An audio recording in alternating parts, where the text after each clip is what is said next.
Que s'est-il passé avant la création du monde?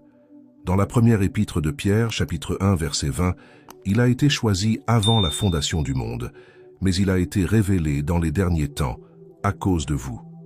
La Genèse documente le début de la création dans l'histoire humaine, mais elle ne couvre pas les événements de l'éternité passée, car Moïse a choisi de les omettre. Avant la création de l'humanité, dans le monde matériel, il y avait une histoire indépendante de la création. Dieu existait avant que les concepts d'énergie, de temps, d'espace et d'univers n'aient été créés. Le reste des Écritures offre quelques indices sur l'histoire de l'éternité passée qui a précédé la vie humaine. Avant la création de la terre, il y avait Dieu, et Dieu avait la majesté avec son Fils. Jésus a expliqué qui il était avant la création du monde. Jésus a partagé avec nous de nombreux mystères, y compris des événements antérieurs à la création. La prière de Jésus dans Jean 17 est l'un des chapitres les plus importants de la Bible. Elle est considérée comme la prière la plus puissante jamais priée par la plus grande personne qui ait jamais vécu. À travers cette prière, nous pouvons sentir le cœur de Jésus alors qu'il prie son Père. La Bible contient de nombreuses prières remarquables.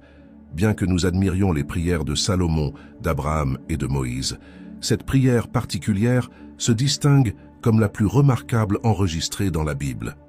Jésus a parlé de la splendeur et de la grandeur qu'il partageait avec Dieu le Père avant la création du monde, dans Jean 17, versets 1 à 5.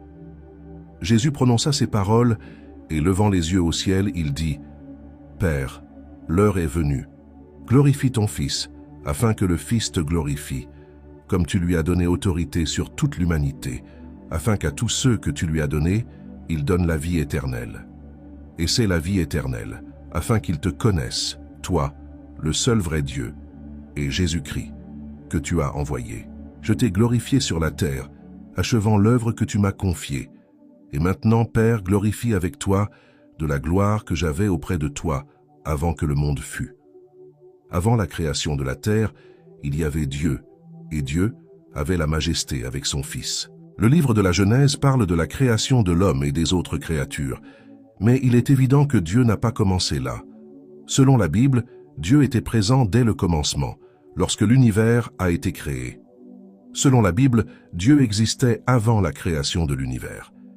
Il est décrit comme un être éternel qui a toujours existé et existera toujours. Ceci est soutenu par plusieurs versets tout au long de l'Écriture. Dans le chapitre 1 de la Genèse, le mot « El » est remplacé par « Elohim », qui est un nom pluriel, signifiant « Dieu ». Cela implique que Dieu